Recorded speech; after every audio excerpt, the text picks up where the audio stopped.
In the gleaming world of private aviation, where wealth meets the sky, a single broken jet was about to change two lives forever. Sarah Mitchell, the brilliant billionaire CEO of Pacific Aerospace, stood in her climate-controlled hangar, watching. Yet another expert failed to fix her grounded Gulfstream. That's when James Harrison walked in. Combat veteran turned local handyman, his calloused hands and quiet confidence speaking of a life lived in service rather than luxury. Within hours, he did what million-dollar engineers couldn't. He found the problem and fixed it. But it wasn't his technical skill that caught Sarah's eye. It was the dignified way he carried his struggles, never letting hardship dim his spirit. What could a billionaire and a veteran possibly have in common that would change both their lives forever? Before we jump back in, tell us where you're tuning in from. And if this story touches you, make sure you're subscribed, because tomorrow I've saved something extra special for you. James Harrison's weathered hands moved methodically through his leather toolbox, each tool finding its familiar place with practiced precision. 20 years of aircraft maintenance in the Air Force had ingrained in him a discipline that even civilian life couldn't erode. The toolbox itself was a testament to his journey, scratched and worn, but meticulously maintained, much like the man himself. The morning sun filtered through the small window of his modest rental house, casting long shadows across the kitchen table where bills lay scattered like fallen leaves. His daughter Katie's college tuition statement sat at the top of the pile, the numbers seeming to grow larger every time he looked at them. She was in her second year at State, studying aerospace engineering, a path that filled him with both pride and anxiety. "You've got this, old man," he muttered, checking his phone for today's maintenance jobs. The screen displayed 3 pending requests: a broken furnace at the Wilson place, Mrs. Henderson's flickering porch light, and now this unexpected call about a private jet at Pacific Aerospace. The pay would barely cover this month's expenses, but it was better than nothing. His reflection in the hallway mirror caught his eye as he gathered his things. At 52, his dark hair had given way to distinguished silver at the temples, and lines of experience marked his face. But his posture remained military straight, his blue eyes sharp and alert. The same eyes that had scrutinized countless aircraft systems now examined leaky pipes and faulty circuits, a far cry from the cutting-edge military aircraft he once maintained. The transition to civilian life hadn't been easy.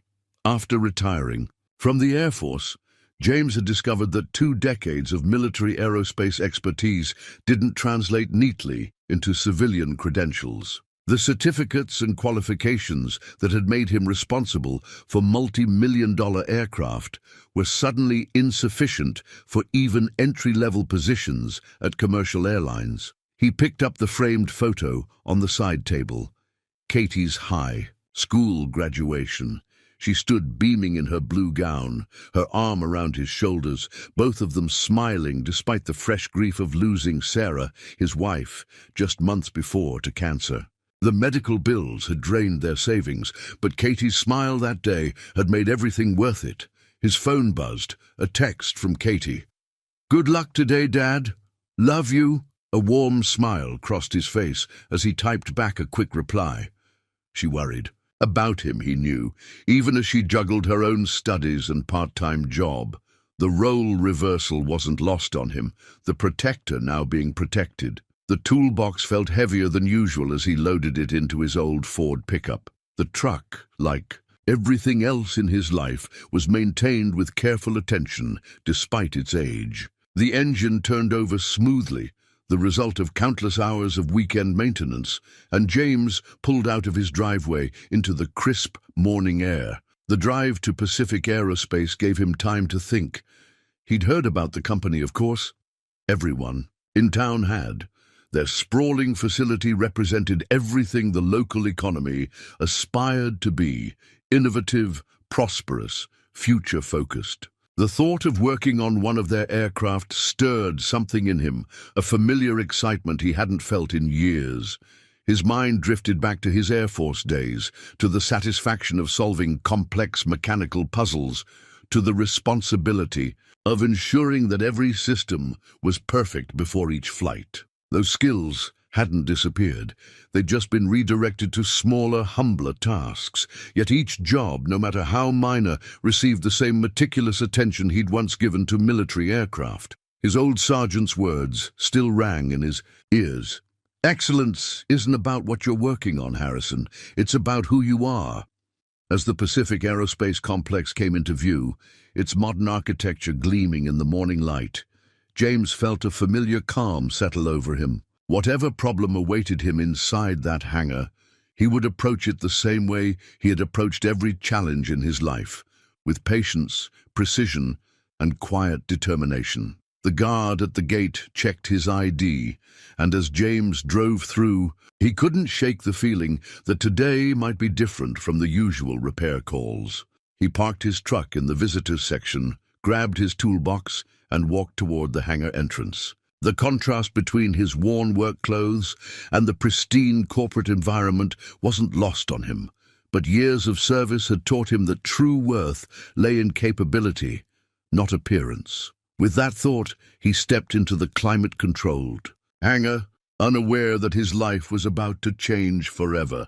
Sarah Mitchell stood at the floor-to-ceiling windows of her top-floor office, her tablet displaying the latest engineering schematics for Pacific Aerospace's newest project.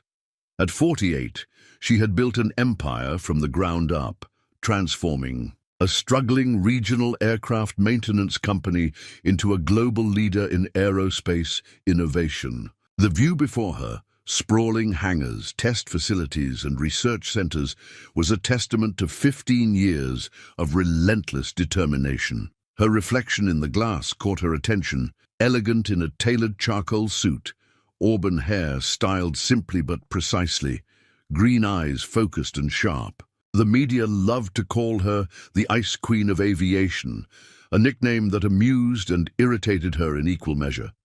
They saw the polished exterior, the confident CEO, but missed the engineer who still loved nothing more than solving complex mechanical problems. "Ms. Mitchell," her assistant's voice came through the intercom. "The board meeting starts in 5 minutes, and Mr. Davidson is already asking about the grounded Gulfstream situation." Sarah suppressed a sigh. Richard Davidson, lead board member and perpetual thorn in her side, had never quite accepted that. The former shop girl, who once cleaned aircraft parts, had risen to become his boss. "Tell them I'll be right there," she responded, gathering her materials. The tablet in her hands held her private passion. Detailed technical drawings and diagnostic procedures she still worked on late into the night. While other CEOs delegated everything technical, Sarah had never lost her love for the hands-on aspects of aerospace engineering. It was her secret advantage, the foundation of her success, and the reason Pacific Aerospace's innovations consistently led the industry. Walking through the executive floor, she passed the wall of achievements that chronicled her journey. Her first patent at 25, a revolutionary improvement in jet engine efficiency, the acquisition of struggling Pacific Airways, the transformation into Pacific Aerospace. Each milestone represented countless hours of work, sacrificed relationships, and lonely victories celebrated in empty offices. The boardroom fell silent as she entered, 12 pairs of eyes following her movement to the head of the table. Sarah had long ago learned to wear their scrutiny like armor. "Gentlemen," she began, her voice carrying the quiet authority that had become her trademark, "I understand there are concerns about the Gulfstream situation." "Concerns is putting it mildly," Davidson interjected, his silver hair and expensive suit failing to disguise his agitation. "That aircraft represents a $50 million investment, and it's been grounded for 3 days. Our top engineers can't identify the problem, and our reputation is at stake."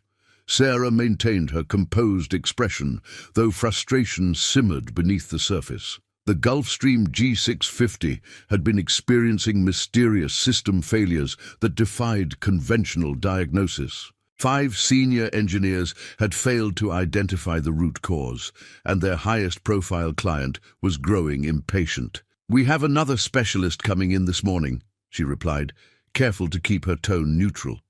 She didn't mention that this specialist was a local handyman. Davidson would have an aneurysm at the mere suggestion. The meeting dragged on, discussion moving to quarterly projections and market expansion plans. Sarah contributed where necessary, but part of her mind remained in the hangar with the troubled aircraft. In her gut, she felt the solution was something obvious that everyone was overlooking, something that fresh eyes might see. Later, alone, in her office, she allowed herself a moment of vulnerability. The photo on her desk showed a younger version of herself with her father, standing proudly beside the small aircraft repair shop where she'd grown up. He taught her everything about aircraft maintenance, encouraged her engineering studies, and supported her dreams until cancer took him just as her career was taking off. "I could use your insight right now, Dad," she murmured, touching the frame gently. He would have loved this puzzle, would have approached it with the same methodical patience he'd applied to every repair job, no matter how small. The intercom buzzed again. "Ms. Mitchell, the maintenance specialist has arrived at Hangar 3. "Thank you, Claire. I'll head down shortly." Sarah gathered her tablet and pulled up the aircraft's maintenance logs. Something told her she should witness this inspection personally, though she couldn't explain why. Perhaps it was intuition, or perhaps just desperation for a fresh perspective. As she rode the private elevator down to the hangar level, Sarah reflected on the loneliness of her position. Trust had become a luxury she could rarely afford. Too many people saw her only as a stepping stone or a trophy to be won. Her success had built walls that kept out not just the opportunists, but also any chance of genuine connection. The hangar. Doors slid open before her, and she stepped into the climate-controlled space that housed the troubled Gulf Stream. From the shadows of the observation area, she would watch this new specialist work, hoping against hope that today might bring a solution, unaware that she was about to witness not just a repair, but a moment that would challenge everything. She thought she knew about trust, connection, and the walls she'd built around her heart. The Gulfstream G650 dominated the hangar space, its sleek form a study in aerodynamic perfection.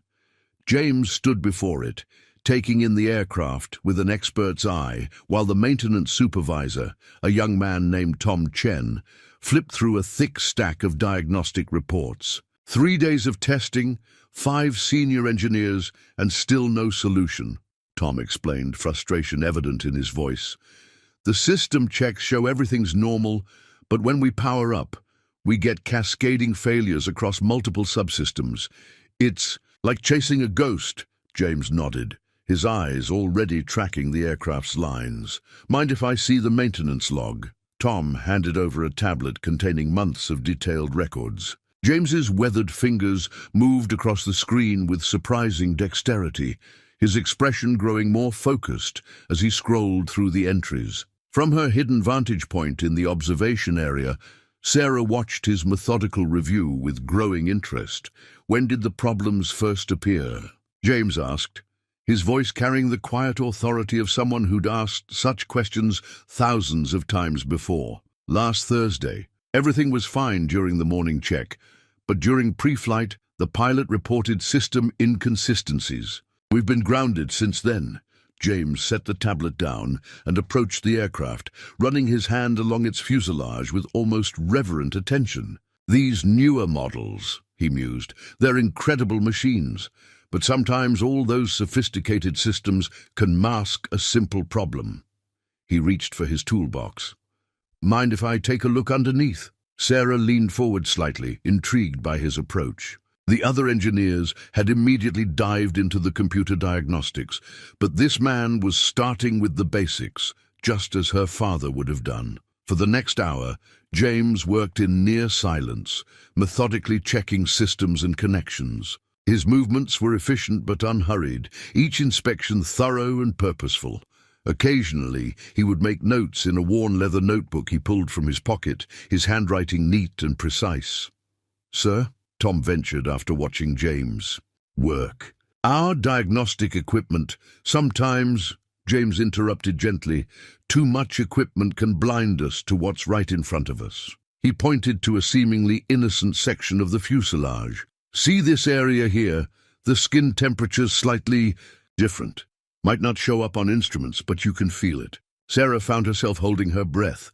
She'd seen countless engineers work on aircraft, but there was something different about this man's approach. A combination of old-school craftsmanship and deep technical understanding that reminded her powerfully of her father. James continued his examination, working his way through the aircraft systems with patient determination. His questions to Tom were few but precise, each one revealing a deep understanding of aircraft systems that seemed at odds with his current role as a local handyman. 3 hours into the inspection, James straightened up from where he'd been examining a section of the auxiliary power unit. I think I've found your ghost, he said quietly. Tom looked skeptical. Really? Where? It's not where everyone's been looking, James explained, moving to the aircraft's tail section. The computer systems are working fine. The problem is physical, a microscopic stress fracture in the APU housing that's causing intermittent electrical grounding issues. Under normal conditions, it's invisible. But when the system's under load, he walked Tom through his reasoning, pointing out the subtle signs he'd noticed. Sarah found herself nodding along with his explanation. It made perfect sense, yet was so easily overlooked in an age of digital diagnostics. The good news is, James continued, it's relatively simple to fix. The housing needs to be replaced, but I can do a temporary repair that will get you through the next few days until the new part arrives. Tom stared at him in disbelief. You're sure about this? 20 years of keeping aircraft flying in every condition imaginable teaches you to trust your instincts, James replied with a slight smile. But don't take my word for it. Let me make the repair, and you can run every test you want. Sarah had heard enough. She stepped out of the shadows, her heels clicking on the hangar floor as she approached. James turned at the sound, and their eyes met for the first time.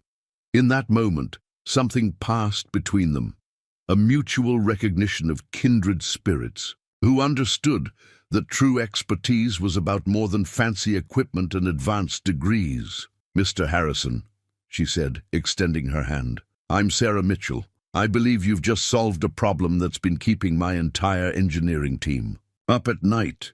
James's handshake was firm but not aggressive, his calloused palm a stark contrast to her manicured hand. Ma'am, he replied simply, but his eyes held a quiet confidence that needed no elaboration. Show me exactly what you found, she requested. And for the next 30 minutes, James walked her through his diagnosis, explaining each step of his reasoning.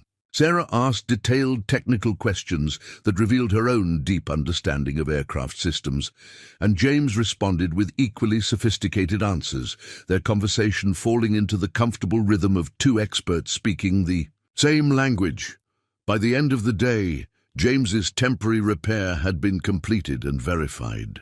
The Gulfstream systems performed flawlessly through every test, vindicating his diagnosis. As the hangar crew celebrated their success, Sarah watched James quietly pack his tools, his movements containing the same careful precision he'd shown throughout the day. She had made her decision long before he closed his toolbox. This man possessed something her company desperately needed, not just technical skill, but the kind of deep, intuitive understanding of aircraft that couldn't be taught in any classroom. She wasn't about to let him walk away to fix more leaky faucets and flickering porch lights. The following morning found James back at Pacific Aerospace, this time working alongside the engineering team to implement his temporary repair solution. The atmosphere in the hangar had shifted noticeably, the previous day's skepticism replaced by cautious respect as he methodically demonstrated his approach. Sarah observed from her usual spot in the hangar, but today she made no attempt to remain hidden. Her tablet displayed James's handwritten diagnostic notes, which she'd had digitized overnight. Their elegant simplicity struck her, each observation precise, each deduction logical. It was a stark contrast to the convoluted computer analyses that had failed to identify the problem. "The key," James explained to the gathered engineers, his voice carrying naturally across the hangar, "is understanding that modern aircraft are still fundamentally mechanical beings. All these digital systems, they're wonderful tools, but they're not magic. They can only tell you what they're programmed to see." He ran his hand along the repaired APU housing, his touch almost diagnostic in its sensitivity. "Sometimes you need to listen to what the aircraft is telling you, not just what the computers say it's saying."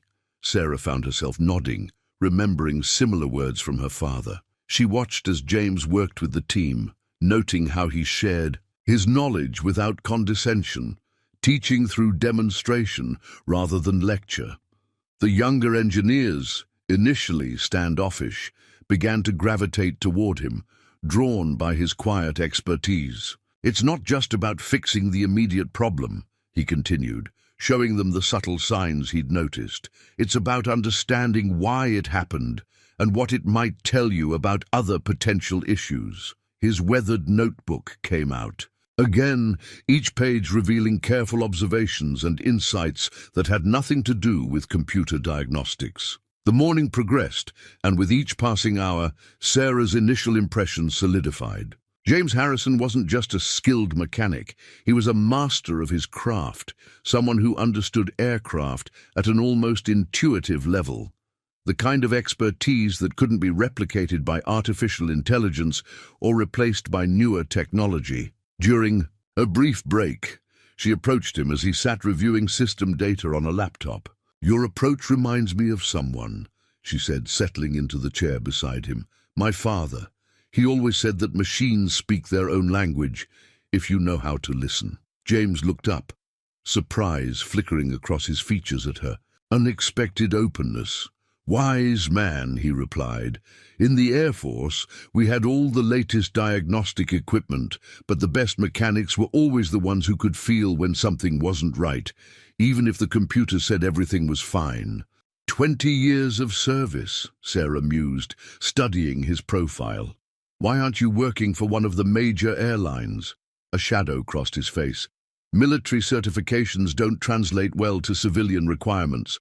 By the time my wife got sick, retraining wasn't really an option." He paused, then added quietly, "Sometimes life chooses your path for you." Sarah absorbed this information, feeling an unexpected connection to his loss. "My father didn't live to see Pacific Aerospace become what it is today," she shared. "Cancer. He taught me everything I know about aircraft maintenance, but he never saw me become CEO." Their eyes met, a moment of shared understanding passing between them. Here were two people who understood loss, who knew what it meant to carry on despite it. The moment stretched, comfortable rather than awkward, until a question from one of the engineers drew James's attention back to the repair work. Sarah watched him return to the task, her mind already forming plans. The problem wasn't just the Gulf Stream, it was the growing gap between old-school expertise and modern technology. James Harrison represented a bridge between these worlds, someone who could teach her younger engineers the things that couldn't be learned from manuals and computer screens. As the day progressed, she observed how he documented every step of the repair process, creating a detailed record that combined technical precision with practical insights. His notebook, she realized, was more than just a repair log. It was a teaching tool, filled with the kind of real-world knowledge that could only come from decades of hands-on experience. By late afternoon, the repair was complete. The Gulfstream's systems performed flawlessly through every test scenario, each successful run further validating James's diagnosis. The engineering team's initial skepticism had transformed into genuine respect, and even Tom Chen was taking notes on James's methodology. Sarah stood at the hangar entrance as James packed up his tools for the day. The setting sun cast long shadows across the concrete floor, and in that moment she saw him not as a handyman or even a veteran, but as someone who embodied the very qualities that had built Pacific Aerospace: expertise, dedication, and an unwavering commitment to excellence. She had already decided to offer him a position, but watching him work today had shown her something more. This wasn't just about fixing aircraft. It was about preserving a kind of knowledge that was becoming increasingly rare in the age of digital diagnostics. James Harrison might have come to fix a broken jet, but he had the potential to fix something far more valuable: the growing disconnect between experience and innovation that threatened the future of aviation maintenance. The late afternoon sun cast long shadows through Sarah's office windows as she reviewed the contract one final time. The terms were generous: head of fleet maintenance, comprehensive benefits, company housing, and a salary that would ensure Katie's and college education would no longer be a source of anxiety. She placed the document in a leather portfolio, her fingertips lingering on the embossed Pacific Aerospace logo. "Send Mr. Harrison up, please," she spoke into the intercom. While waiting, she found herself straightening items on her desk. An uncharacteristic display of nervous energy. This meeting felt different from the countless executive negotiations she'd conducted over the years. James entered precisely at the appointed time, still in his work clothes, but freshly cleaned up. He carried himself with the same quiet dignity she'd observed in the hangar, seemingly unfazed by the opulent surroundings of the executive floor. "Please sit down." Sarah gestured to one of the leather chairs facing her desk. "Would you like some coffee?" "Thank you, Ma'am," he replied, accepting the offer with a slight nod. She noticed how he held the fine china cup with the same careful precision he'd shown while handling aircraft components. "Mr. Harrison, James," she began testing the informal address. "I'll be direct. What you demonstrated yesterday and today wasn't just technical expertise. It was something we're increasingly losing in this industry: the ability to understand aircraft on an intuitive level, to see beyond digital readouts and computer diagnostics." James sat quietly, his blue eyes steady as she continued. "I'm offering you a position as head of fleet maintenance for Pacific Aerospace. Full benefits, relocation assistance, and—" She slid the portfolio across the desk. "A salary commensurate with your expertise." He opened the portfolio and she watched his expression carefully as he reviewed the terms. A slight widening of his eyes was the only indication of his surprise at the figures. "This is generous," he said finally, looking up. "But Ms. Mitchell—" "Sarah, please." "Sarah," he amended. "I don't have the civilian certifications that position would require. Your board—" "Will have to trust my judgment," she interrupted firmly. "We can arrange for any necessary certifications. What I can't certify is 20 years of hands-on experience and the kind of intuitive understanding you possess. That's what we need here." James set the portfolio down carefully. "May I ask why? There must be dozens of qualified candidates with the right paperwork." Sarah stood and walked to the window, gathering her thoughts. "When I was growing up, my father ran a small aircraft repair shop. He taught me that maintaining aircraft was about more than following manuals. It was about developing a relationship with the machines, understanding their language." She turned back to face him. "Yesterday, I watched you speak that same language. Oh, younger engineers are brilliant with computers, but they're losing touch with the physical reality of aircraft maintenance." She returned to her desk, sitting down again.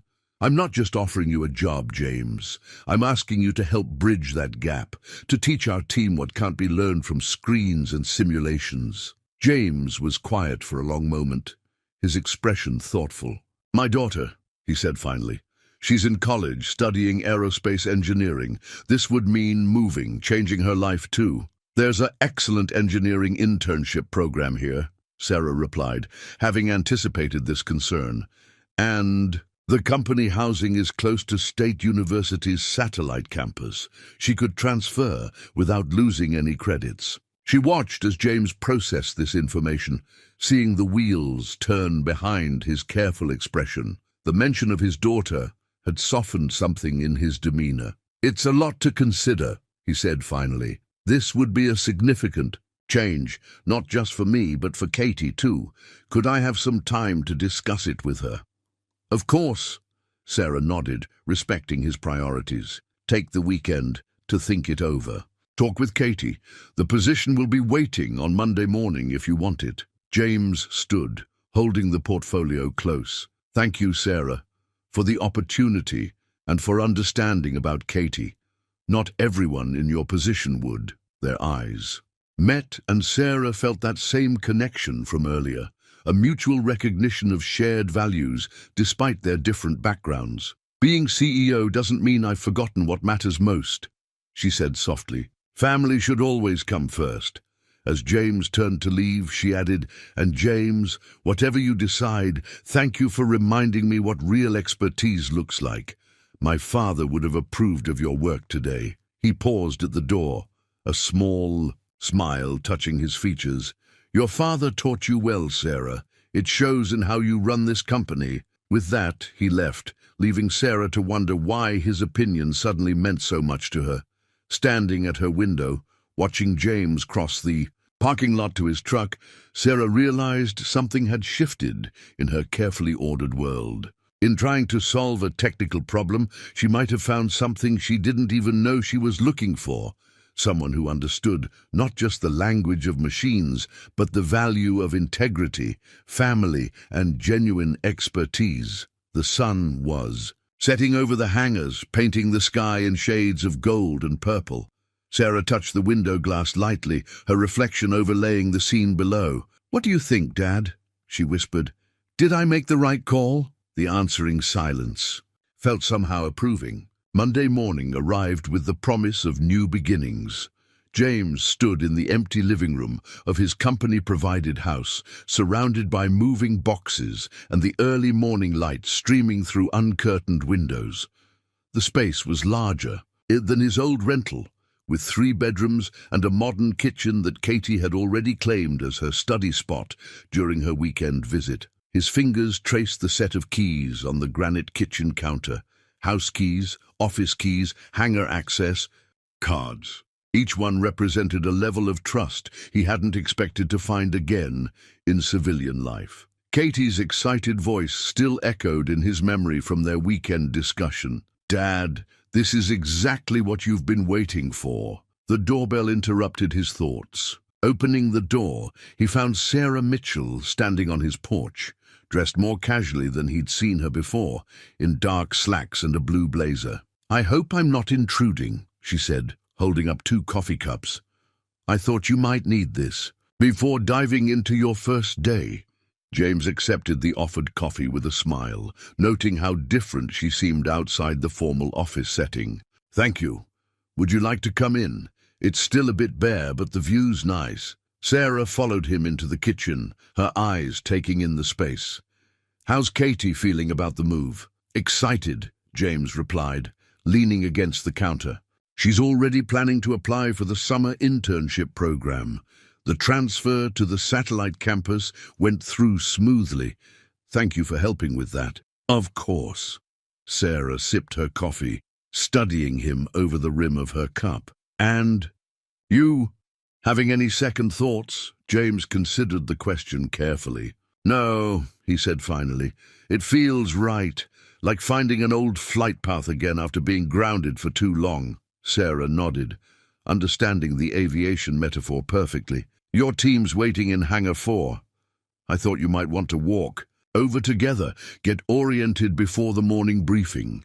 The walk to the hangar complex took them through the heart of Pacific Aerospace's facility. Early morning sunshine glinted off aircraft bodies in various stages of maintenance, and the air hummed with the sound of equipment coming to life. James absorbed every detail, his military-trained eyes noting safety procedures, workflow patterns, and potential areas for improvement.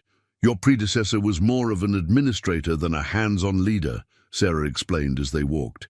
"The team's solid, but they've been missing that connection between theory and practical experience. Some of them have never worked on an aircraft without a computer telling them what to do." James nodded, understanding the challenge ahead. It'll take time to change that mindset. We'll need to start with the basics, build their confidence in their own judgment. They reached Hangar 4, where a group of engineers was already gathered. Tom Chen stepped forward, now James's second in command, looking both excited and slightly nervous. "Team," Sarah addressed the group, her voice carrying naturally in the large space. "Meet James Harrison, your new head of fleet maintenance. Some of you saw his work last week with the Gulf Stream. That's the kind of expertise I expect you to learn from him." James stepped forward, taking in the mixture of curious and skeptical faces before him. He recognized the look. He'd worn it himself as a young airman before understanding that true expertise went beyond technical specifications. "Morning, everyone," he began, his voice steady and confident. "Before we dive into the day's tasks, I'd like to see each of you work. Not your computers, you. Show me how you inspect an aircraft, how you diagnose problems, how you think about maintenance. Today's about learning where we are so we can figure out where we're going." The tension in the room eased slightly. One young engineer raised her hand. "Sir, what about the scheduled diagnostics runs?" "We'll get to those," James assured her. "But first, I want to see how you read an aircraft without them." He turned to Sarah, who had been watching the interaction with approval. "With your permission, Miss Mitchell." "They're all yours, Mr. Harrison," she replied, a small smile playing at her lips. "I look forward to seeing the results." As Sarah left the hangar, James began organizing the team into groups, already planning how to bridge the gap between their technical knowledge and practical experience. He caught glimpses of her throughout the day, watching from various vantage points as he worked with the engineers, her presence both professional and somehow personal. By day's end, James had assessed each team member's strengths and weaknesses, begun developing training plans, and even discovered a few promising talents who showed natural intuition for aircraft systems. He sat in his new office, a practical space overlooking the main hangar floor, reviewing his notes when Sarah appeared in the doorway. "Successful first day?" she asked, though her expression suggested she already knew the answer. "Getting there," he replied. "Good team, just needs some redirection. Like aircraft, sometimes people just need someone to help them find their way back to basics." Sarah nodded, understanding the parallel. "Welcome home, James," she said softly, before turning to leave.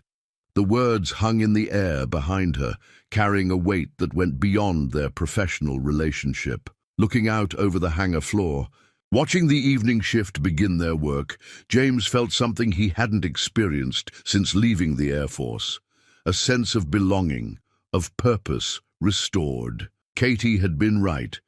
This wasn't just a job. It was a chance to rebuild something he thought he'd lost forever. The photograph slipped from James's wallet as he reached for his ID card, floating to the hangar floor like an autumn leaf. It was an old picture, worn at the edges.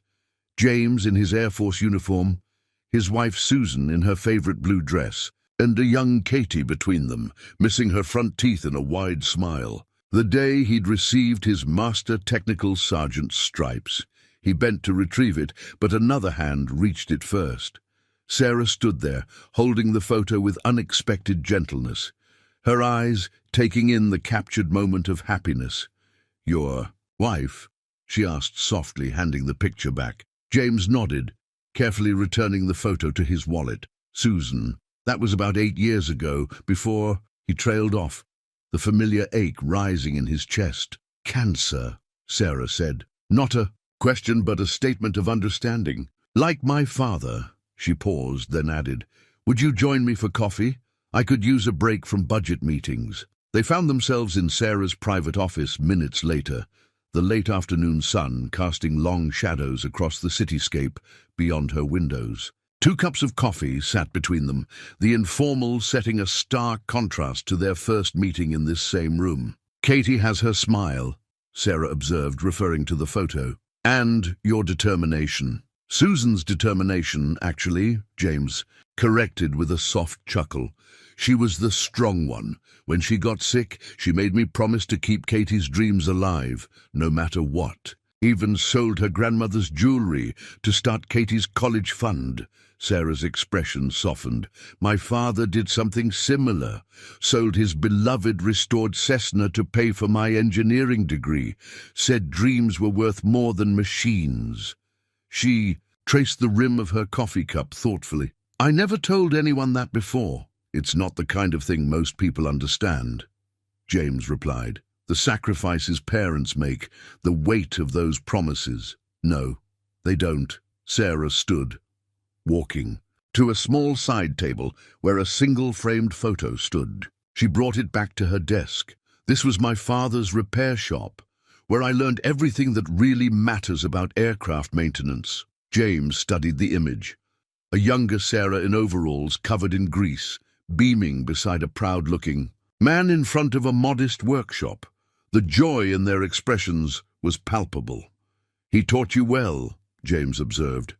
It shows in how you run this place, the attention to detail, the emphasis on doing things right.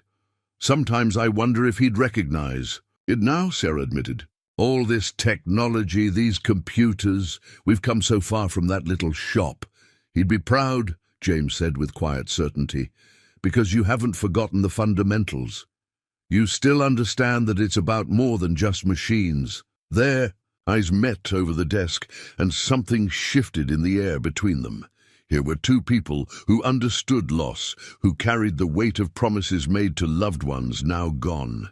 Katie's planning to visit this weekend, James said after a moment. She wants to see the facility, maybe meet some of the engineering team. I'd like to meet her, Sarah replied, then added with a small smile, if that's appropriate. I think she'd like that. She's already reading about your work in sustainable aviation technology. The conversation drifted to lighter topics: Katie's studies, the progress of the maintenance team, the challenges of modernizing without losing touch with traditional skills. As they talked, both felt the ease of connection that comes from shared experiences and understanding. The setting sun painted the office in amber hues when James finally stood to leave. Thank you for the coffee, he said, and for understanding about the photo. Thank you for sharing it, Sarah replied. It's nice, having someone who understands. As James walked back to his office, he realized he felt lighter somehow, as if sharing the weight of his memories had made them easier to carry. In his wallet, Susan's smile seemed to hold a different kind of warmth now, less painful, more like a blessing. Sarah remained at her desk long after James left, looking at the photo of her father's shop. She thought about promises kept, about the unexpected ways life brought people together, and about how sharing grief could sometimes open the door to healing. The next morning, when they passed each other in the hangar, their usual professional nods carried an extra layer of understanding. They had shared something precious, not just memories of loss, but the recognition that moving forward didn't mean leaving those memories behind. In the weeks that followed, their coffee breaks became a quiet ritual, moments of shared understanding. In the midst of their busy days, sometimes they talked about work, sometimes about their pasts, and sometimes they just sat in comfortable silence, watching the aircraft below and feeling the presence of those they'd lost, not as a burden now, but as a bridge connecting their two worlds. The quarterly board meeting room crackled with tension.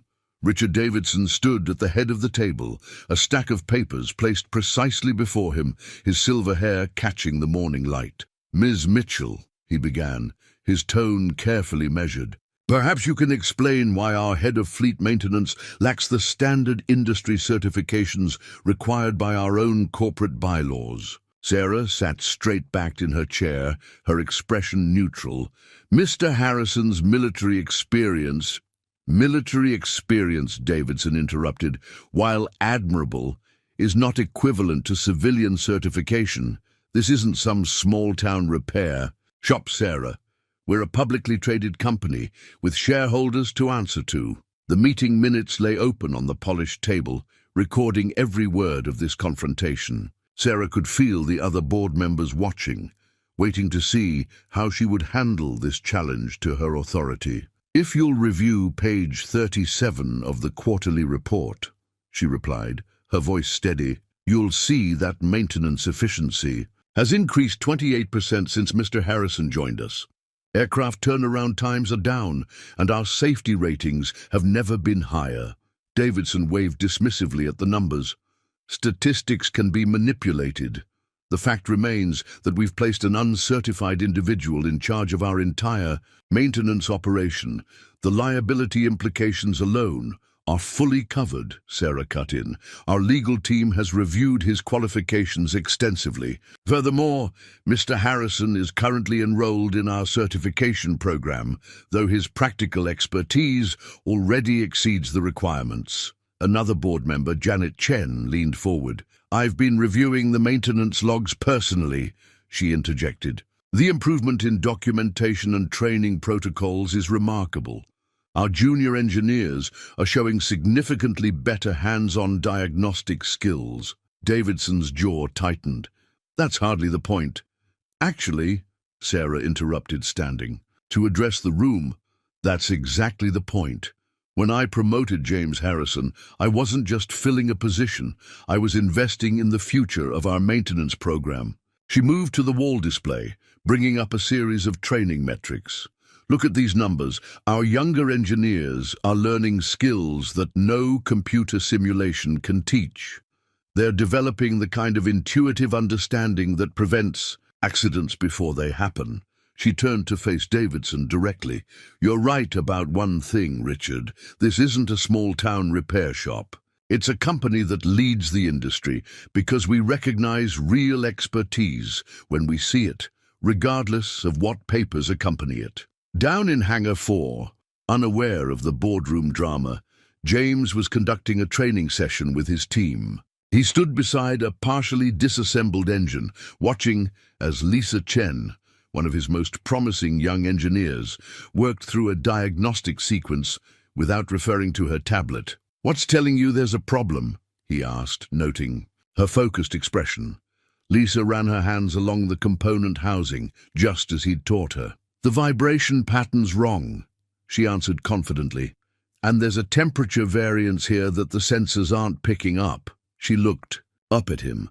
"The computer says it's within normal parameters, but—" James nodded approvingly.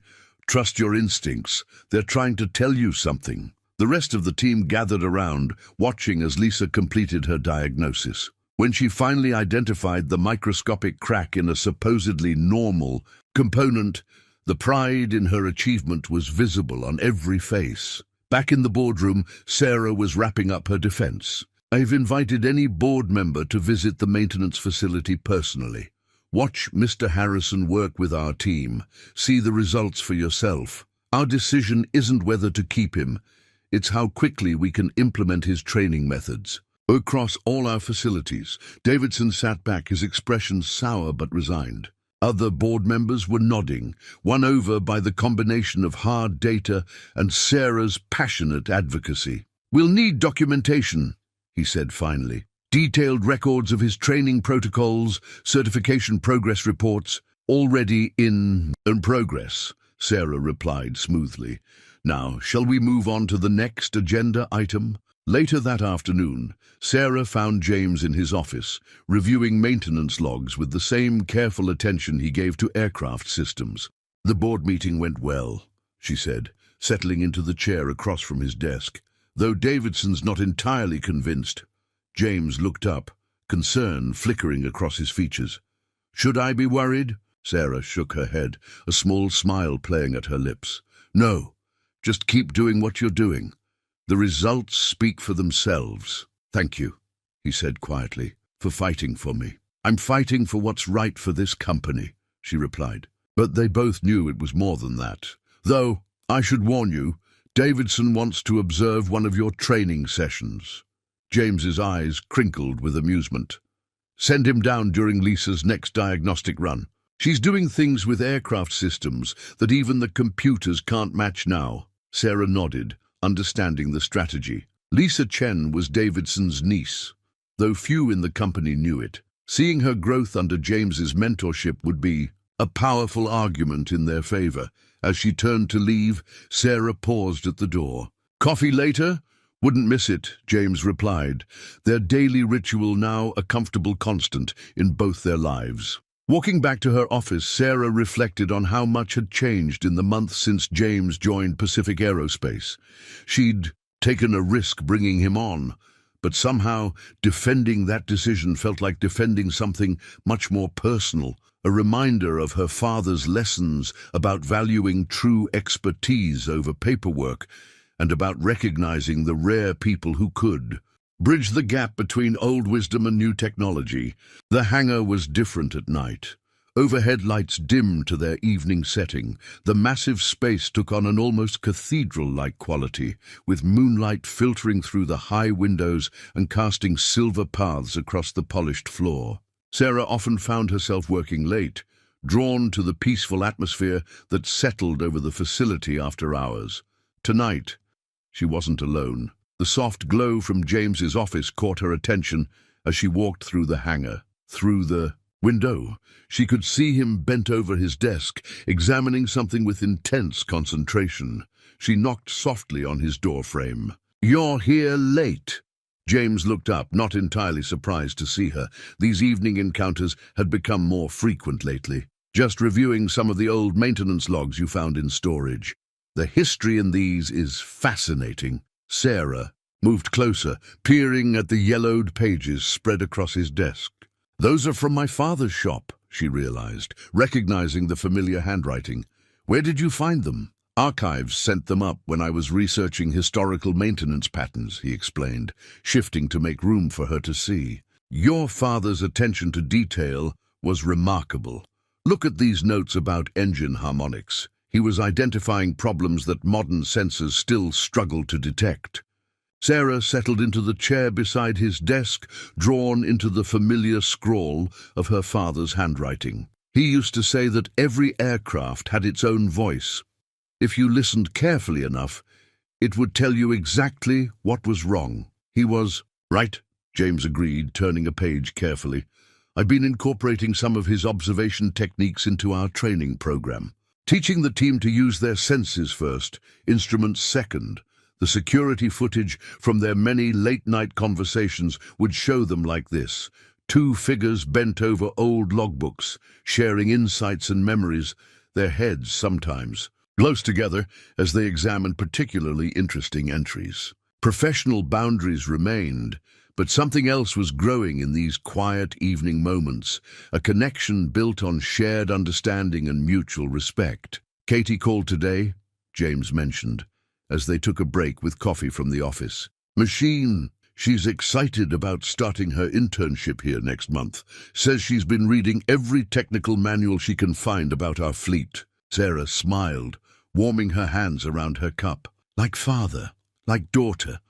Though I hear she's more interested in design than maintenance. Takes after her mother there," James said softly. "Susan was always looking to the future, wanting to build new things. Katie has her vision." The mention of Susan didn't carry the same weight of sadness it once had. Time and understanding had transformed grief into gentle remembrance. Sarah noticed the change in James's voice when he spoke of his late wife now. The love remained, but the pain had softened. "Tell me about her," Sarah said, settling more comfortably in her chair. "Susan, what would she think of all this?" James was quiet for a moment, considering. "She'd be laughing," he finally said, a smile touching his eyes. "All those years I spent worried about civilian certifications, and here I am, teaching the next generation of engineers. She always said things would work out if I just trusted my path." Wise woman. She was. James turned to face Sarah more directly. "What about your father? What would he make of Pacific Aerospace now?" Sarah's gaze drifted to the hangar floor. Below, where state-of-the-art aircraft stood in various stages of maintenance. "He'd love the technology, but—" She paused, choosing her words carefully. "I think he'd be most proud of moments like this. People sharing knowledge, passing on the kind of understanding that can't be programmed into computers." Their eyes met in the quiet understanding that had become familiar during these late-night conversations. Both had carried the weight of loss, of promises made to loved ones now gone. But somehow, in finding each other, those promises felt lighter, shared between hearts that understood their importance. A distant rumble of thunder broke the moment. Rain began to patter against the hangar's high windows, creating a gentle backdrop to their conversation. "We should probably call it a night," James said, though neither made a move to leave. "Probably," Sarah agreed, but remained in her chair. Though there's something about this place at night. Reminds me of when Dad would let me stay late at the shop, learning about aircraft systems while the rest of the world slept." James nodded, understanding perfectly. "In the Air Force, I used to volunteer for night shift maintenance. There's a peace to it. Just you and the aircraft. No distractions." The rain continued its gentle rhythm as they sat in comfortable silence. Two people who had found in each other not just a colleague or a friend, but someone who truly understood the language of their hearts. The security cameras would record them there for another hour, sharing memories and insights, their professional relationship deepening into something neither had expected, but both were beginning to welcome. When they finally left the hangar that night, walking to their cars under shared umbrella, the air between them felt charged with possibility, not just for themselves, but for all they could accomplish together, bridging the gap between past wisdom and future innovation. The emergency alert pierced the pre-dawn quiet of Pacific Aerospace's headquarters. Sarah's phone buzzed urgently on her nightstand, displaying a critical system warning from one of their clients' aircraft. A Gulfstream G650 carrying a medical transplant team, experiencing multiple system failures at 37,000 feet. She was already dialing James's number as she dressed, but he answered before the first ring completed. "I'm on my way," he said simply, understanding the gravity of the situation without explanation. The hangar was chaos when she arrived. Emergency lights cast harsh shadows across worried faces as engineers huddled around displays showing the aircraft's deteriorating status. James stood at the center of it all, a calm presence in the storm, as he coordinated with the flight crew via satellite link. "Talk to me," he said steadily to the pilot, his voice carrying clearly through the speakers. "What exactly are you feeling?" "In the controls." The pilot's voice crackled back, tension evident even through the static. "Increasing vibration in the starboard engine, irregular power output. Primary systems are showing green, but something's not right." Sarah watched as James closed his eyes briefly, visualizing the aircraft's systems. "When did you first notice the vibration pattern change?" "About 20 minutes ago, just after we hit some light turbulence." James's eyes snapped open. "Lisa!" he called to his protégé, "pull up the maintenance records from their last service check. Focus on the starboard engine mount assembly." The young engineer's fingers flew across her keyboard, bringing up the requested documentation. James studied the records intently, his expression growing focused. "Captain," he said into the comm, "I need you to do something unconventional. Reduce power to 70% on both engines, then gradually increase starboard thrust while maintaining current altitude." "Tell me exactly what you feel." Sarah stepped closer, understanding dawning on her face. She'd seen this before in one of her father's old logbooks, a similar issue with an engine mount that all the modern diagnostics had missed. The pilot acknowledged, and the hangar fell silent as they waited. Seconds stretched like hours until his voice returned. "Vibration pattern changed. There's a rhythmic fluctuation now, especially when I increase power." James nodded, as if confirming something. "You've got a hairline crack in the forward engine mount. The turbulence you hit probably widened it enough to affect the engine's harmony. Your instruments aren't showing it because the mount is still technically within tolerance, but it's going to get worse." The tension in the hangar ratcheted up another notch. A failing engine mount at cruise altitude was every pilot's nightmare. "Options?" Sarah asked quietly, though she already knew they were limited. James turned to address both her and the pilot. "You need to get that aircraft on the ground, but a standard descent profile would put too much stress on that mount." He paused, thinking. There's a procedure we used in the Air Force for similar situations. It's not in any civilian manual, but it will work. Sarah met his eyes, reading the certainty there. Without hesitation, she nodded. Do it. For the next 45 minutes, James talked the pilot through a carefully choreographed descent, adjusting power settings and attitudes to minimize stress on the weakened mount. The entire hangar held its breath, watching as the aircraft's altitude slowly decreased. When the Gulf Stream finally touched down safely at a nearby airport, the relief in the hangar was palpable. The medical team would make their delivery on time, thanks to a backup aircraft already being dispatched. As the emergency response team began to disperse, Sarah observed James examining the real-time images being sent from the landing site. The crack he'd diagnosed was exactly where he'd predicted, visible only now that they knew precisely where to look. "You saved lives today," she said softly, joining him at the display. James shook his head slightly. "Just did what needed doing. The real hero is that pilot, executing an unfamiliar procedure under that kind of pressure." "You knew exactly what was wrong," Sarah pressed. "How?" "The vibration pattern the pilot described. I'd seen it before, in Afghanistan. Different aircraft, same problem. Sometimes the old lessons are the most valuable." Their eyes met, and Sarah felt that now familiar surge of connection. This man, who could diagnose an aircraft problem from halfway across the country, who could remain calm in the face of potential disaster, who always deflected praise to others, he embodied everything she valued about true expertise. The morning sun was streaming through the hangar windows now, catching the silver in James's hair as he continued studying the damage reports. Sarah found herself watching him, seeing not just the maintenance expert, but the man himself, dedicated, humble, and somehow becoming essential to more than just Pacific Aerospace's operations. "The media will want a statement," she said finally, reluctant to break the moment, but aware of her responsibilities.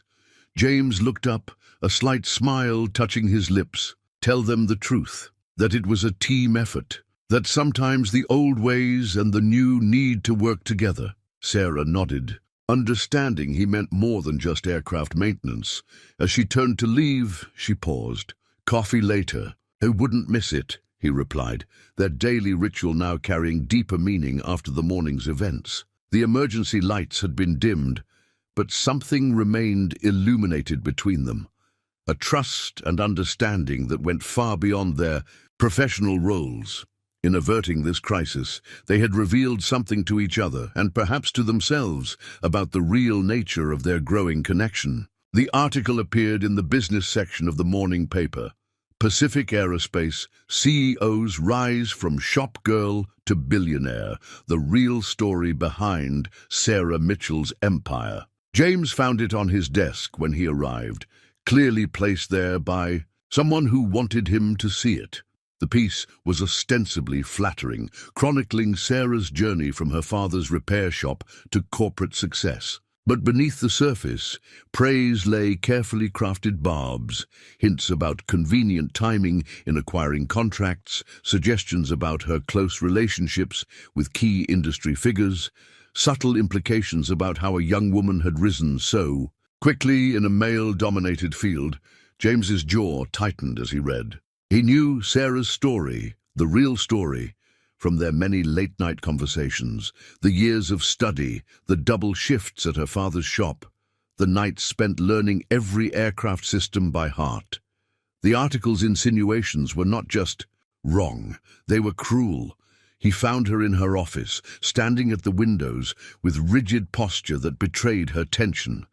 A copy of the paper lay on her desk, its pages crumpled at the edges where she'd gripped them too tightly. "I suppose you've seen it," she said without turning, her voice carefully controlled.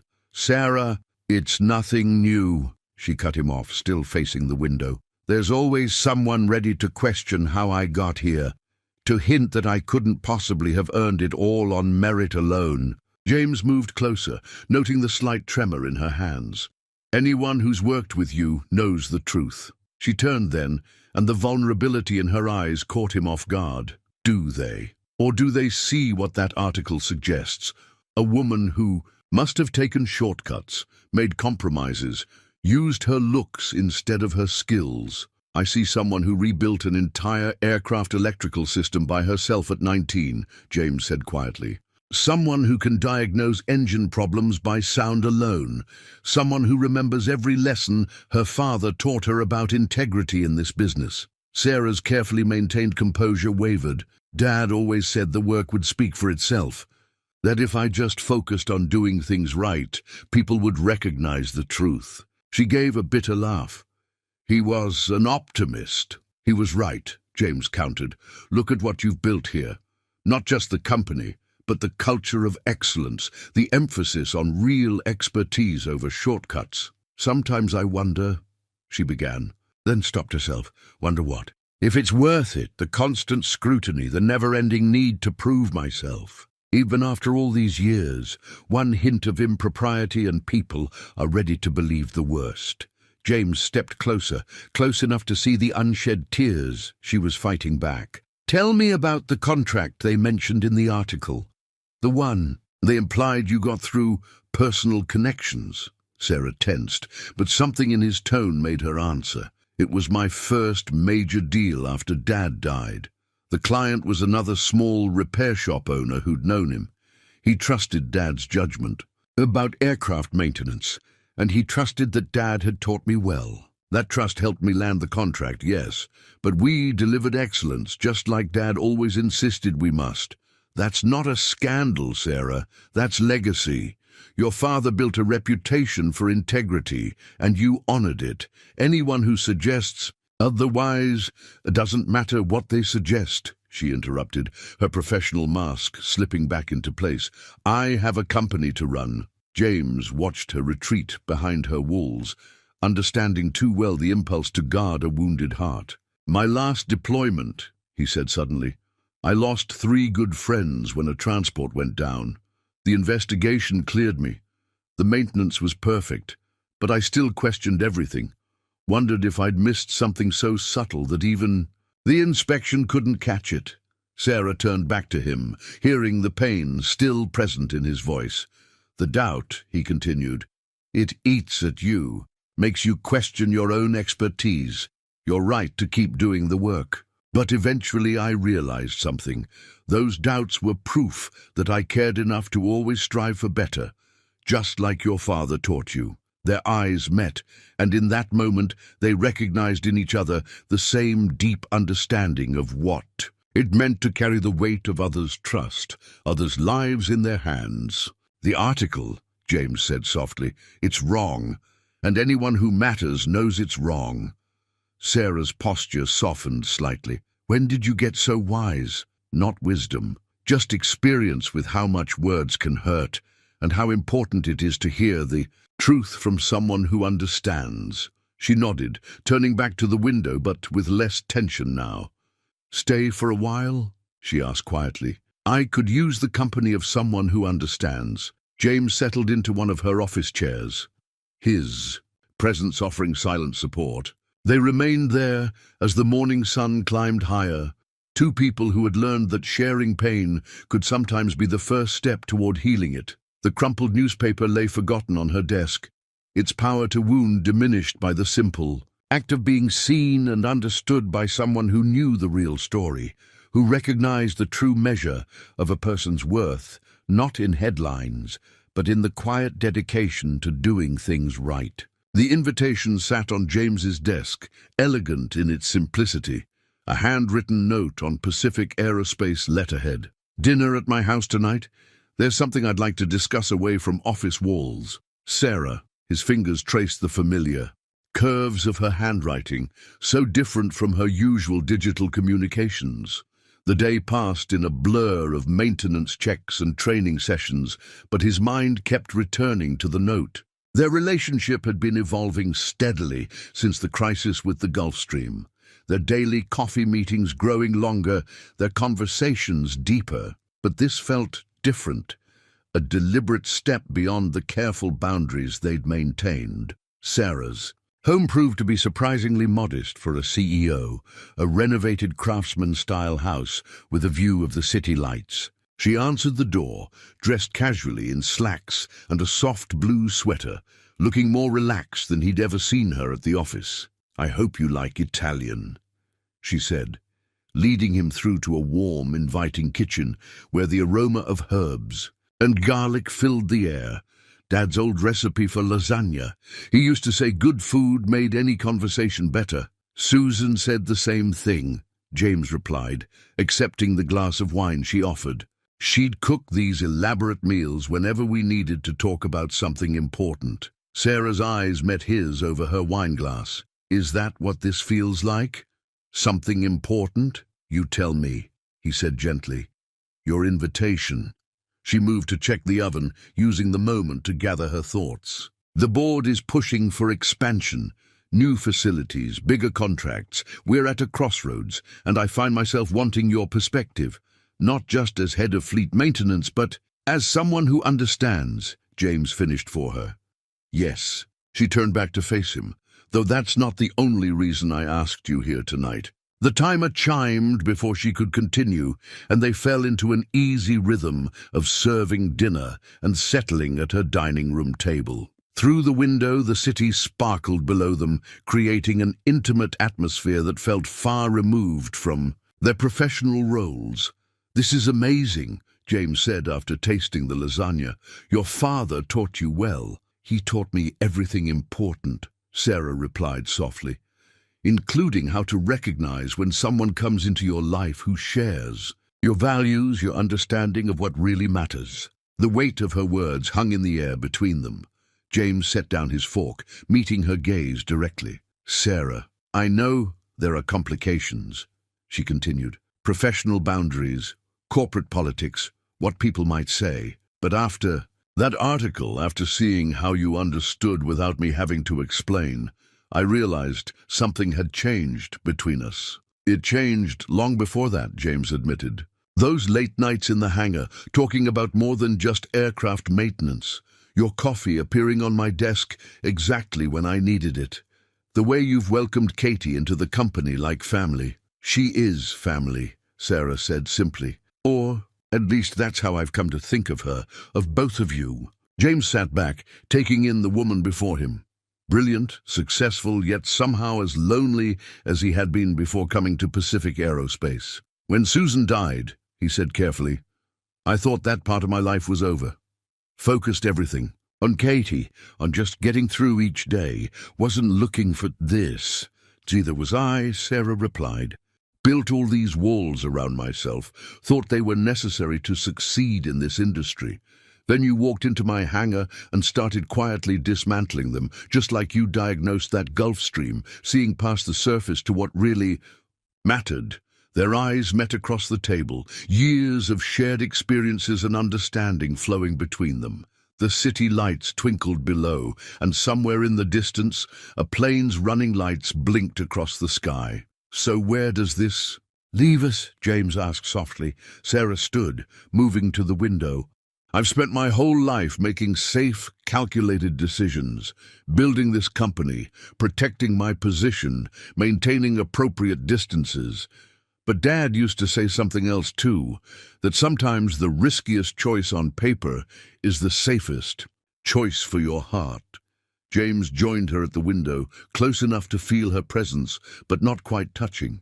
"And what does your heart say?" She turned to face him, vulnerability and strength mingling in her expression. "That some things are worth the risk. That walls don't just keep pain out, they keep joy away too. That maybe it's time to trust in something beyond balance sheets and board approvals." "Sarah," he said softly, her name carrying all the meaning. They'd been dancing around for months. She reached for his hand, their fingers intertwining naturally. "I'm not asking for anything to change at work. We've both worked too hard to build what we have there. But here, away from the office, we can just be ourselves," James finished, understanding perfectly. The city lights continued to twinkle below them, but neither was watching anymore. In that moment, they were just a man and a woman who had found in each other something unexpected and precious. a second chance at the kind of connection they'd both thought was behind them. The anonymous letter appeared in James's morning mail, buried between maintenance reports and certification paperwork. Plain white envelope, no return address, typed with mechanical precision. Your relationship with Ms. Mitchell compromises the integrity of Pacific Aerospace. Step down voluntarily, or evidence of impropriety will be presented to the board. James sat at his desk, reading the words again, as morning sunlight streamed through his office window. The threat was clear, but it wasn't fear he felt. It was a familiar calm, the same steady focus that had served him through countless military crises. A knock at his door interrupted his thoughts. Tom Chen entered, looking uncomfortable. "Sir, there's something you should know. Mr. Davidson has been asking questions about your after-hours meetings with Ms. Mitchell, the kind of questions that suggest..." "That suggest what, Tom?" James's voice was quiet but firm. "That your position here might be influenced by personal factors." Tom shifted nervously. He's been reviewing security footage, maintenance logs, trying to find discrepancies. James nodded slowly, pieces falling into place. "Thank you for telling me, Tom. How many others has he approached?" "Most of the senior team. But, sir..." Tom straightened, finding his resolve. "We all see what you've done here. How you've transformed our maintenance program. Whatever Davidson's implying, we know the truth." After Tom left, James studied the anonymous letter again. The timing wasn't coincidental. The board's annual review was approaching, and Sarah's expansion plans would require unanimous approval. A scandal involving the CEO and her head of fleet maintenance would derail everything. He reached for his phone to call Sarah, then stopped. She was in Singapore, finalizing details for the new Asian facility. This news could wait until she returned. For now, he had work to do. Throughout the day, James maintained his usual routine, training sessions, inspections, meetings with his team. But he paid closer attention to the undercurrents of conversation, the subtle shifts in attitude when certain names were mentioned. Lisa Chen caught up with him between hangars. "Uncle Richard's been asking about you," she said without preamble. At his raised eyebrow, she added, "Yes, everyone knows he's my uncle. They also know I got this job on merit, thanks to your training program." "Davidson's your uncle?" James, who kept his voice neutral. "Unfortunately, he's always resented Sarah's success, especially since she was Dad's choice to lead the company, not him." Lisa's expression hardened. "He's trying to use me to gather information about you and Sarah. He doesn't know I've already told her everything." James absorbed this new information carefully. "Your loyalty to Pacific Aerospace does you credit, Lisa. My loyalty is to good people doing good work," she corrected. "You and Sarah rebuilt this maintenance division into something we're all proud of. Uncle Richard's just angry because he can't control it anymore." That evening, as James reviewed the day's events in his office, Sarah called. Even through the video link, he could see the tension in her face. "Davidson's made his move," she said without preamble. "Anonymous letters to board members suggesting inappropriate influence in your appointment. Hints about misuse of company resources for personal meetings." "I received a letter too," James admitted. "Sarah, if my presence is causing problems, don't..." "You dare," she interrupted. "This isn't about us, James. It's about control. Davidson's never forgiven me for being chosen as CEO over him. He's using our relationship as leverage to challenge my expansion plans." James studied her face on the screen, seeing the familiar determination in her eyes. "What do you need from me?" "Just keep doing your job excellently, as you always have." "I'm cutting my trip short. I'll be back tomorrow. We'll face this together." After they disconnected, James sat in his darkened office thinking. Through the window, he could see lights still on in various hangars, his team working late as usual. Their dedication wasn't born from corporate politics or fear. It came from the culture of excellence he and Sarah had built together. The anonymous letter lay on his desk, its threat seeming smaller now. "In Afghanistan, He'd learned that true strength wasn't about avoiding attacks, but about standing firm in your convictions. Sarah understood that too. It was one of the many things that had drawn them together. He reached for his phone again, this time calling Katie. His daughter deserved to hear about the situation from him, not through company gossip. Her response was immediate and unwavering. "Dad, you and Sarah are the best things that have happened to Pacific Aerospace. Don't let anyone tell you different." As night settled over the facility, James made his final rounds, checking on the evening shift. In each hangar, he was met with nods of respect and support from his team. They knew his worth, just as he knew theirs. Whatever Davidson was planning, he had underestimated the strength of the bonds formed through shared purpose and mutual respect. Tomorrow, Sarah would return, and they would face this challenge together. For now, James had aircraft to maintain, students to teach, and a legacy of excellence to uphold. No anonymous letter could threaten that. The social media storm broke just as Sarah's plane touched down from Singapore. A grainy security camera photo of their dinner at her house had somehow leaked online, accompanied by speculation about favoritism and corporate impropriety. By the time she reached the office, Pacific Aerospace scandal was trending. James was waiting in her office, his tablet displaying the viral posts that were multiplying across platforms. "Welcome home," he said softly, the warmth in his voice a contrast to the chaos swirling around them. Sarah dropped her travel bag and moved to the window, her usual view of the hangars now partially blocked by news vans gathering at the facility's entrance. "Davidson's work, I assume." The photo came from his office's security system, James confirmed.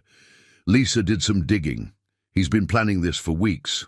"Of course he has." Sarah turned back to face him, her expression determined. "The board's demanding an emergency meeting this afternoon. Davidson's probably expecting me to deny everything, to claim the photo's been misinterpreted." "What are you planning instead?" A slight smile touched her lips. "The truth. Novel concept in corporate politics, isn't it?" Before James could respond, Sarah's assistant hurried in. "Ma'am, there's something you should see. The maintenance team... Well, look." She pulled up a live feed from the hangars on the office screens. Every available surface had been decorated with hand-drawn signs. "Excellence has no gender. Leadership is about skills, not status. We stand with Sarah and James." The entire maintenance crew was gathered, wearing their uniforms with pride. "They organized it overnight," the assistant explained. "And it's not just maintenance. Engineering, operations, even accounting, they're all showing support." Sarah's eyes glistened as she watched more employees joining the gathering. James moved to stand beside her, close enough for support, but maintaining professional distance. "Your people know who you are," he said quietly. "Both of us." The board meeting that afternoon crackled with tension. Davidson sat with a satisfied smile, clearly expecting his carefully orchestrated scandal to achieve its intended effect. But as Sarah took her place at the head of the table, her calm demeanor gave him his first moment of doubt. "Ladies and gentlemen," she began, "I'm sure you've all seen the photo circulating online. Rather than waste time with denials or explanations, let me be direct. Yes, James Harrison and I have developed a personal relationship. Yes, it began after I hired him based solely on his exceptional qualifications and demonstrated expertise." She paused, making eye contact with each board member. "But if you're looking for a scandal, you're going to be disappointed. What you'll find instead is a commitment to excellence that has transformed our maintenance division, improved our safety ratings, and positioned us for global expansion." The boardroom doors opened, and Lisa Chen entered, carrying a thick folder. "With your permission," she addressed the board, "I'd like to present some relevant data." For the next hour, Lisa walked the board through detailed statistics, maintenance efficiency improvements, training program successes, cost savings, and safety innovations. Every metric showed clear improvement since James had joined the company. "And one more thing," Lisa added, turning to Davidson. "Uncle Richard, did you really think I wouldn't recognize your involvement in leaking that photo?" The same security system you had installed in your office last month. Davidson's face reddened as other board members turned to stare at him. This is irrelevant, he blustered. The issue is clear impropriety. The issue, Sarah cut in, is whether Pacific Aerospace values genuine expertise and innovation over outdated corporate politics. James Harrison has earned his position through merit and demonstrated leadership. Our relationship developed naturally through shared values and mutual respect. If anyone sees that as a scandal, perhaps they should question their own priorities. Outside, the gathering of employees had grown larger. News cameras caught images of unified teams, professional excellence on display rather than salacious scandal. Several military veterans who worked in various departments had donned their old service pins in support of James. When Sarah and James finally left the board meeting hours later, they found Katie waiting in Sarah's office. She hugged her father fiercely, then turned to embrace Sarah with equal warmth. The engineering department's compiled testimonials from every intern and trainee you've mentored, she told them. They're releasing them online now, real stories, about real leadership, not gossip and innuendo. Sarah squeezed Katie's hand gratefully, then moved to her desk where another stack of messages waited. Messages of support were pouring in from clients, industry partners, and even competitors who recognized the value of experience over politics. Well, James said quietly, this isn't quite how I planned to go public with our relationship. Sarah laughed softly, some of the day's tension finally easing. No, not fond of trending hashtags and news vans? I prefer aircraft maintenance, it's more straightforward. Their eyes met across the office, and in that moment they knew they'd weathered the worst of the storm. Their relationship had been thrust into the spotlight, but it had emerged stronger, supported by the foundation of respect and excellence they'd built together. Sarah sat in her father's old leather chair, now restored and placed in her home office, reviewing the document before her. The resignation letter was already drafted, her signature line waiting at the bottom. After the media storm, it seemed like the simplest solution. Step down, protect the company from further controversy, let the expansion plans proceed without the complication of her personal life overshadowing them. A gentle knock at the door interrupted her thoughts. James entered, carrying 2 cups of coffee and wearing the contemplative expression she'd come to know so well. Katie said you might be here, he said, setting her coffee beside her. In your thinking chair. Sarah smiled softly. Dad always said his best decisions came from this chair. Something about the worn leather helping wisdom sink in. And what wisdom is it sharing tonight? She handed him the resignation letter. James read it carefully, his expression unchanging until he reached the end. Then he placed it back on her desk and pulled up another chair beside her. This isn't you, Sarah, he said quietly. Running isn't your style. It's not running, she argued. It's protecting everything we've built, the expansion plans, the training programs, the future of Pacific Aerospace. It's all bigger than just me. Exactly, James agreed. It's bigger than you, which is precisely why you can't step down. This company isn't just about aircraft maintenance or corporate expansion. It's about the values you've instilled. Excellence, integrity, real expertise. Over politics. He reached for her hand, and she let him take it, drawing strength from his steady presence. Remember what you told the board about valuing genuine expertise and innovation over outdated corporate politics. That wasn't just about us.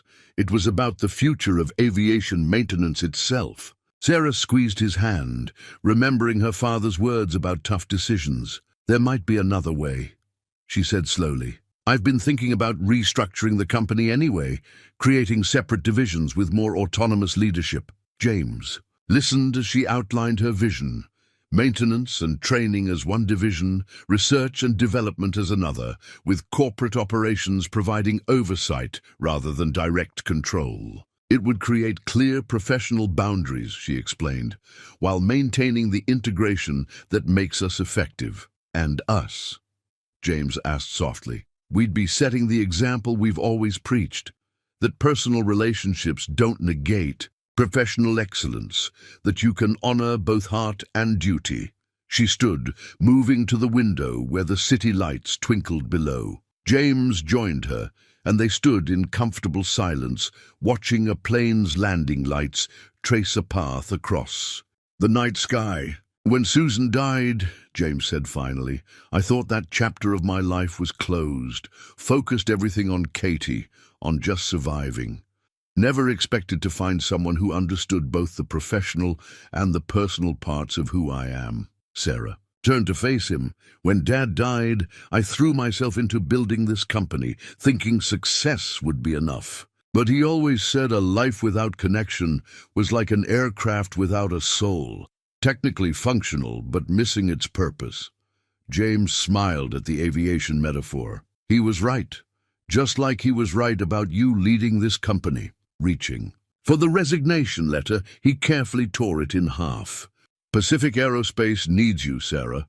Not just as a CEO, but as someone who understands that excellence and humanity aren't mutually exclusive." She watched the torn pieces fall into the wastebasket, feeling a weight lift from her shoulders. "We'll need to present the restructuring plan to the board. Davidson won't make it easy." "No," James agreed, "but this time we'll be ready. We have something he never understood, the loyalty of people who believe in doing things right." Sarah moved back to her father's chair, pulling out fresh paper. "Help me work this out. We need to make sure the new structure serves both the company's growth and its soul." They spent the next few hours planning, their coffee growing cold as they mapped out a future that would honor both their professional integrity and personal connection. The leather chair seemed to embrace their effort, as if her father's wisdom was indeed helping guide their path. As midnight approached, Sarah looked at their work with satisfaction. The restructuring plan was solid, addressing both corporate governance and practical operations. It would allow them to maintain their relationship, while ensuring the company's continued excellence. "This feels right," she said, shuffling the papers into order, "like something Dad would approve of." James nodded, understanding completely. Susan, too. She always said life was too short to choose between love and purpose when you could honor both. Their eyes met in the soft lamplight, and Sarah saw in James's face the same certainty she felt. They weren't just saving their relationship or the company. They were creating something new, a model of leadership that recognized the full humanity of its people. "Tomorrow will be interesting," she said, a smile playing at her lips. "Tomorrow's always interesting with you," James replied, helping her gather their notes. "That's part of why I love you." The words slipped out naturally, without ceremony or hesitation. Sarah's hands stilled on the papers, her heart catching at the simple truth in his voice. "I love you too," she said softly, the words feeling as right as every decision they'd made that night. Spring sunlight streamed through the windows of the newly renovated Craftsman house as Sarah and James stood in the empty living room, a set of freshly signed papers on the coffee table between them. The joint property deed represented more than just a shared address.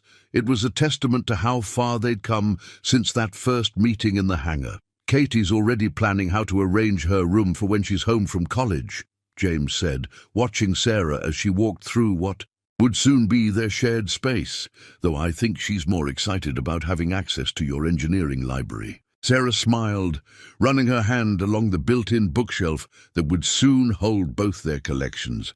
Her technical manuals beside his military memorabilia, their histories merging like their lives. "She's presenting her internship project. Next week, you know.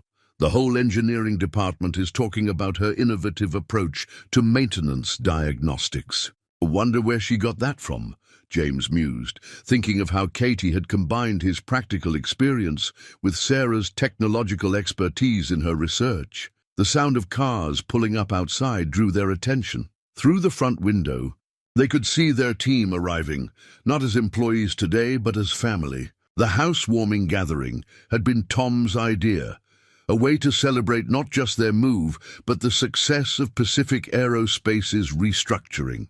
Lisa was the first through the door, carrying a plant and wearing a broad smile. Uncle Richard, finally, resigned from the board, she announced without preamble.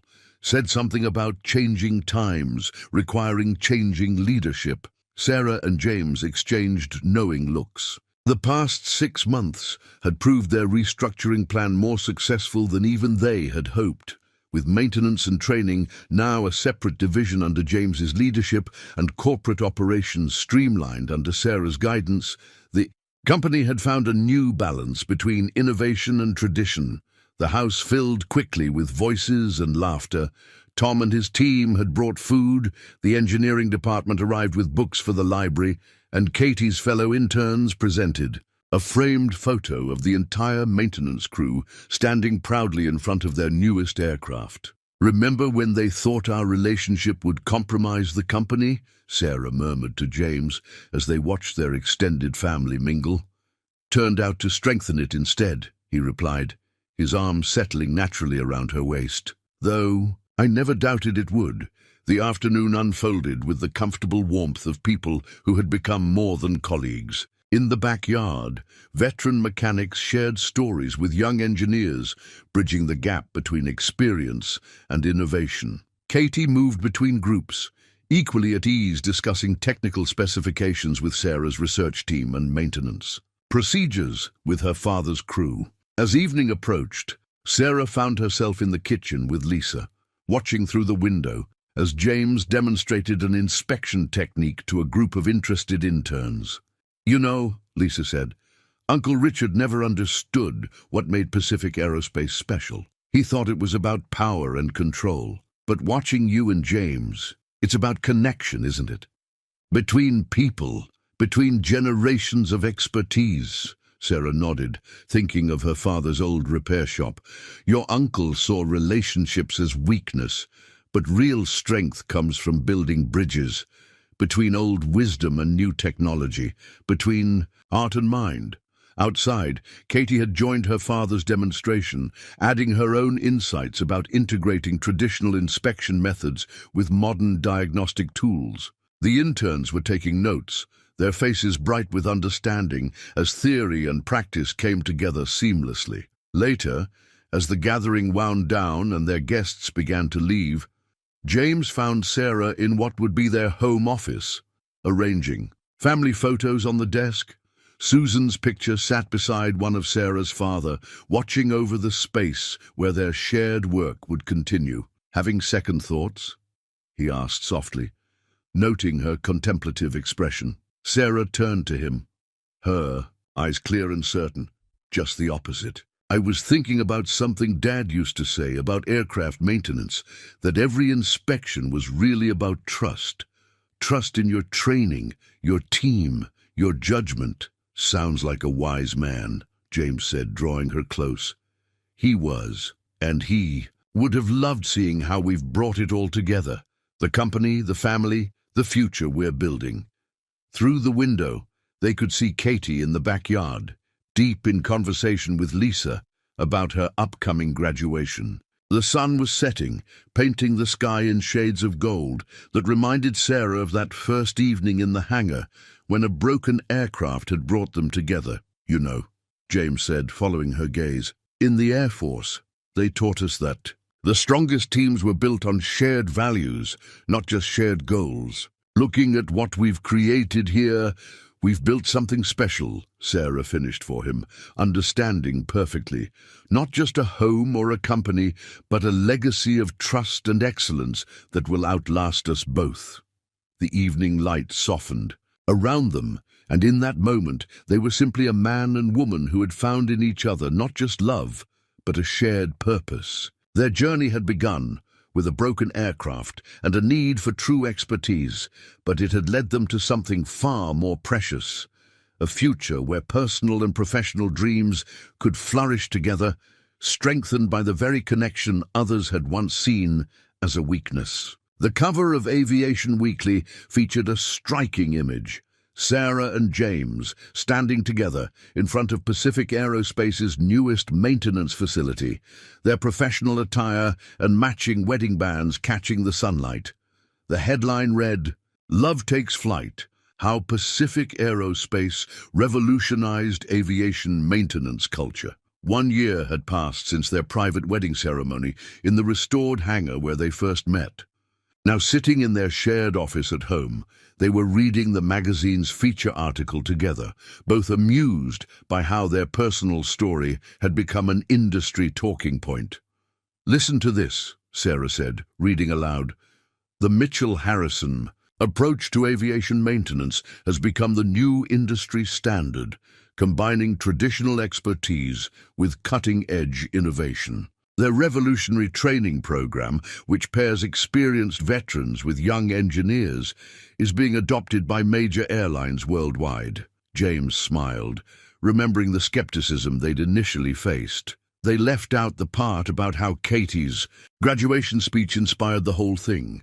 Indeed, their daughter's valedictorian address at her engineering school had captured the essence of what made Pacific Aerospace special. Standing at the podium in her cap and gown, Katie had spoken passionately about bridging generations of expertise, about how her father's practical wisdom and Sarah's innovative vision had shown her the true meaning of excellence. The article continued. Pacific Aerospace's maintenance division, under James Harrison's leadership, has achieved the highest safety ratings in the industry, while CEO Sarah Mitchell's corporate restructuring has become a case study in balanced leadership.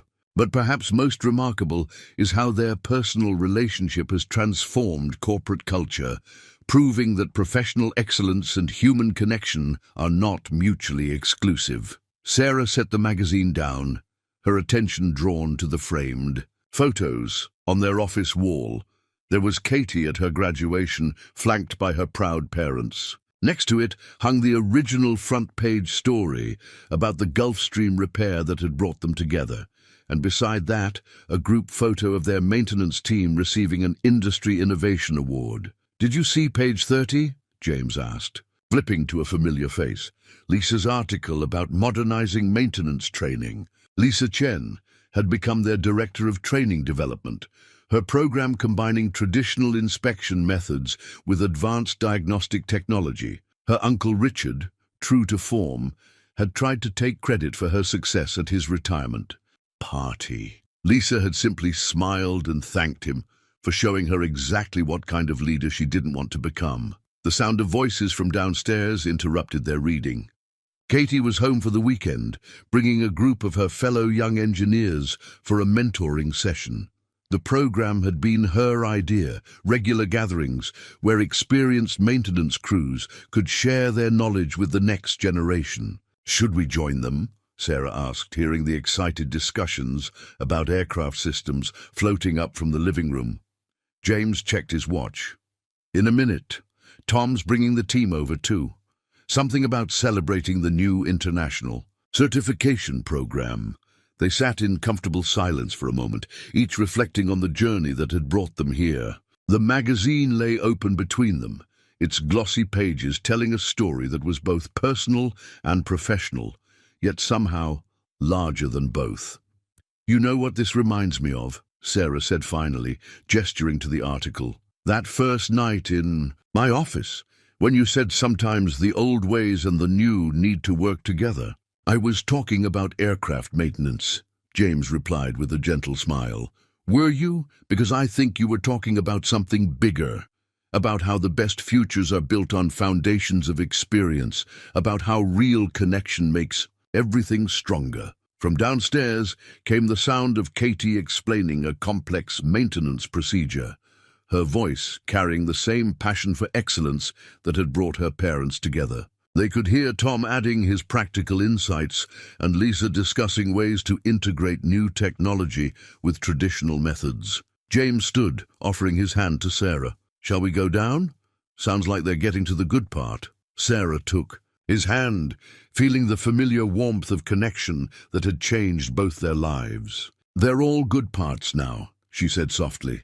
As they descended the stairs to join their extended family of aviation professionals, the magazine remained open on their desk, its final paragraph catching the afternoon light. "In an industry often Divided between tradition and innovation, Sarah Mitchell and James Harrison have proven that the strongest bonds are forged through mutual respect and shared values. Their story is not just about two people finding love in an unexpected place. It's about the power of genuine expertise, the importance of bridging generational wisdom, and the enduring truth that excellence in both life and aviation is built on a foundation of trust, understanding, and the courage to let your heart guide you to new heights. The sounds of laughter and passionate discussion filled their home, a testament to the community they had built together. In the living room, surrounded by the next generation of aviation professionals, they would continue sharing their knowledge, their experience, and their unwavering belief that the best maintenance of all, whether of aircraft or relationships, came from a perfect balance of head and heart.